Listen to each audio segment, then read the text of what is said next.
नलावडे या विधानसभेचे राजसाहेबांचे शिलेदार आणि उमेदवार आदरणीय प्रमोदजी गांधी, दोन्ही उपजिल्हाध्यक्ष विनोद जानवळकरजी, आमचे संजय आखाडे, तालुका अध्यक्ष सुनील हळदणकर, आमचा मुंबईवरून आलेला अनिकेश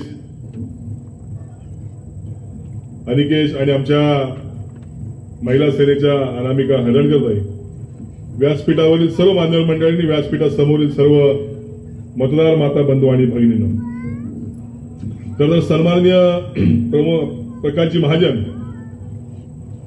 राजसाहेबांनंतर या महाराष्ट्रामध्ये महाराष्ट्र नवनिर्माण सेनेसाठी पायाला चक्री लावून फिरतायत. गेले 15 दिवस महाराष्ट्राच्या कानाकोपऱ्यामध्ये विदर्भ असून दे, मराठवाडा असून दे, पश्चिम महाराष्ट्र असून दे, खानदेश असून दे, नाही तर कोकण असून दे, आतापर्यंत त्यांनी 15 ते 20 जाहीर सभा या ठिकाणी घेतल्यात. या जाहीर सभा साधारणतः 20-25 हजार लोकांच्या होत्या. आम्ही त्यांना विनंती केली की प्रमोद गांधींसारखा एक तरुण चेहरा या ठिकाणी आहे आणि साहेबांचं त्यांच्यावर विशेष प्रेम आहे, त्यामुळे तुम्ही आमच्या कोकणामध्ये या.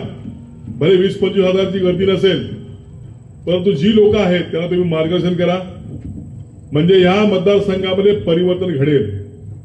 आणि आमच्या विनंतीला मान देऊन महाजन साहेब आले. आम्ही त्यांचं या गुहागर विधानसभेच्या वतीने आम्ही त्यांचा मनापासून आभार व्यक्त करतो. खर तर महाजन कुटुंब आपल्याला माहिती असेल, स्वर्गीय प्रमोद महाजन, भाजपमध्ये त्यांची कारकीर्द, त्यांचे हे छोटे बंधू, कनिष्ठ बंधू, महाराष्ट्रामध्ये महाजन कुटुंबियांचं नाव आहे आणि असा नेता आपल्याला लाभलाय, त्यांचं मार्गदर्शन आपल्याला लाभलंय, आपल्याशी ते बोलतीलच.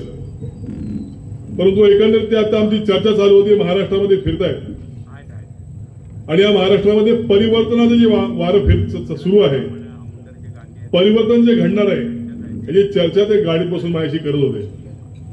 अनेक महाराष्ट्र नवनिर्माण सेनेचे शिलेदार या विधानसभेमध्ये जाणार आहेत.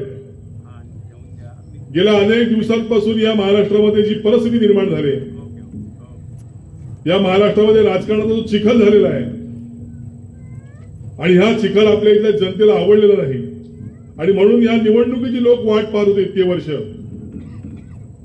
गेल्या 5 वर्षामध्ये अनेक सरकार आली, अनेकांनी आपल्या विचारधारेला बगल दिली, अनेक लोक ह्या घरात त्या घरात गेले.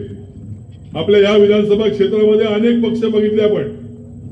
आता विद्यमान इथल्या आमदारांनी अनेक पक्ष बघितले. पहिली शिवसेना, मग घड्याळ, मग पुन्हा धनुष्यबाण, आता मशाल, अशा अनेक चिन्हांमध्ये लढले. ही जी काही परिस्थिती आहे, ही परिस्थिती लोकांना पटलेली नाही आणि म्हणून या विधानसभेच्या निवडणुकीमध्ये लोक बटनातनं क्रांती घडवणार आहेत. या निवडणुकीच्या मशीनवर जे बटन आहे, हे बटन दाबून दिग्गजांना घरी पाठवणार आहेत. अनेक लोक आपण पाहिले असेल, सत्तेसाठी आपल्या कुटुंबाला बाजूला करणारी, आपल्या कुटुंबावरती घाला घालणारी, किंवा आपण ज्यांच्या छत्रछायाखाली अनेक वर्ष या ठिकाणी आपला उत्कर्ष करून घेतला, त्या वटवृक्षाची फांदी छाटणारे लोक आपण पाहिले.